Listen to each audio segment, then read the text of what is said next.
भाजपा ने या यूपी सरकार ने मंत्रिमंडल विस्तार किया, क्या जातीय समीकरण को साधने के लिए ऐसा किया गया? ऐसा कुछ नहीं है। देखिए, संविधान के दायरे में सरकारें समय समय पर अपने मंत्रिमंडल का विस्तार करती है, चाहे कोई भी सरकार हो। तो अभी जैसे दूसरे मंत्रिमंडल के विस्तार में हम लोग शपथ लिए, जो 10 तारीख को विस्तार हुआ है उसमें 6 लोग शपथ लिए हैं, और संविधान के दायरे में 60 हमारे यहाँ मंत्री होने चाहिए, 60 पूरे हो गए। तेल की किल्लत, गाड़ियों के काफिले पर रोक, आप भी कुछ इस पर हाथ बटाएंगे, काफिला रोकेंगे? पीएम 2 गाड़ी से पहुंच रहे हैं पीएम में। भैया मेरे, हम तो एक गाड़ी से चलते हैं। सुरक्षा की गाड़ी हटा दीजिए, हमारे पास एक गाड़ी है, वो भी सरकारी है। हम प्राइवेट गाड़ी लेके नहीं चलते, जब से हम मंत्री बने तब से। हाँ, ज़िले में जाने के बाद हमारे नेता जो ज़िले के हैं, प्रदेश के हैं, राष्ट्रीय नेता हैं, वो अपनी गाड़ी लेके आ जाते हैं, तो गाड़ी बढ़ जाती है। हम हमेशा एगो गाड़ी से चलते हैं। क्या उन लोगों को आप रोकेंगे, आप इसकी कम खर्च करेंगे? नहीं, निश्चित है। देखिए, जब एशिया में द्वंद्व हो रहा है, अब देख रहे हैं ईरान और अमेरिका जो आपस में लड़ाई लंबी चलेगी, तो जब युद्ध होता है, आपस में देश लड़ते हैं, तो आसपास के देशों पर भी उसका असर पड़ता है। हमारे यहाँ तेल की सप्लाई वहीं से होती है, सीएनजी की सप्लाई आती है, तो निश्चित है कि उसका असर पड़ेगा।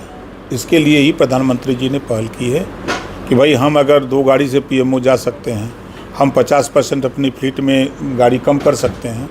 तो अभी कल मुख्यमंत्री जी ने मीटिंग किया, मीटिंग करके खुद उन्होंने कहा कि मैंने भी अपनी फ्लीट से 50% गाड़ी हटा दी है, और सभी मंत्रियों को हिदायत दिया कि सभी लोग जो प्राइवेट गाड़ी आप अपने साथ लेके चलते हैं उसको कम करिए, और प्रयास करिए कि कम से कम गाड़ी से चलिए। अखिलेश यादव का आप कहते हैं कि इनके आगे एबटाबाद के मौलाना भी फेल हैं, ऐसा क्यों आप कहते हैं? एबटाबाद के मौलाना, पाकिस्तान में जो एबटाबाद के मौलाना के आगे फेल हैं, ऐसा आप क्यों कहते हैं? इस नाते कहते हैं कि ईरान में मुसलमान मरेगा पाकिस्तान में मरेगा, तो तकलीफ़ खाली अखिलेश जी को होती है। मियाँ भाई को तकलीफ़ नहीं होती जो यहाँ मौलाना लोग हैं, लेकिन तकलीफ़ सबसे ज़्यादा अगर होती है तो अखिलेश जी को। ऐसा क्यों? हिंदू मरेगा बांग्लादेश में, तकलीफ़ नहीं होगी।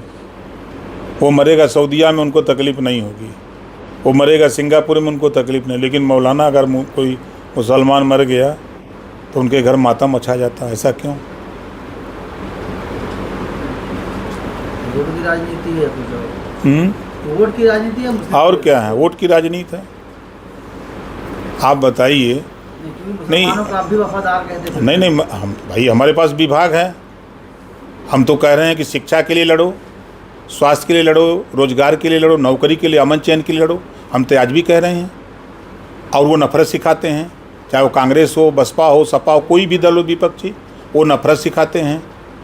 एनडीए का नारा है सबका साथ सबका विकास, तो उसमें एक योजना कोई केंद्र और प्रदेश की बता दे जिसमें लिखा हो। खाली हिंदुओं के लिए काम कर रहे हैं, करेंगे। देखिए, कह रहे हैं ना, योजना बनाएंगे तो उसमें लिखेंगे ये मुसलमानों को न दिया जाए, ईसाई को न दिया जाए, क्रिश्चियन को न दिया जाए, लिख सकते हैं। देखिए हाँ, और क्या है? काम सबके लिए होगा। देखिए, कोई भी सरकार होती संविधान की शपथ लेती है कि जिस स्टेट में जितनी आबादी होती है, पूरी आबादी का वो सीएम होता है, किसी एक वर्ग का सीएम नहीं रह जाता है। फिलहाल तेल कम खाएंगे आप भी? तेल तो हम पहले ही से कम खाते हैं।